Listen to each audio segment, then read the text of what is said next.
ఈ నేపథ్యంలో కొన్ని గాయాలయ్యేటట్టు చేస్తాడు. విను, కొన్ని గాయాలయ్యేటట్టు పరిస్థితులు కూడా వస్తాయి.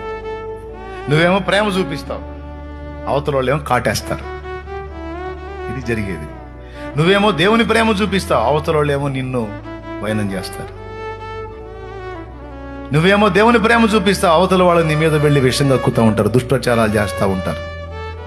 నువ్వేమో ప్రేమ చూపిస్తావు, అవతల వాళ్ళు నీ మీద, నీ ప్రేమ పొందిన వాళ్ళు చండాలంగా ప్రచారం చేస్తుంటారు నీ మీద.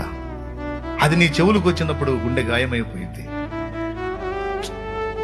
ఏంటి దేవా, నేను ప్రేమ చూపిస్తే ఇంత దారుణంగా మాట్లాడారేంది, ఇంత దారుణంగా ప్రవర్తించారేంది, ఎట్లా తయారైపోయింది ఏందని నువ్వు ప్రేమ చూపించినప్పుడు దానికి ప్రతిగా నీకు కాట్లు ఎదురైనప్పుడు, నీ ద్వారా ప్రేమ పొందిన వాళ్ళు నీకు రివర్స్ గేరేశారు, నీకు శత్రువులుగా మారారు, లేకపోతే నీకు కీడు తలపెట్టారంటే అక్కడ శత్రువు కుట్ర జరుగుతుందని గుర్తెరుగు.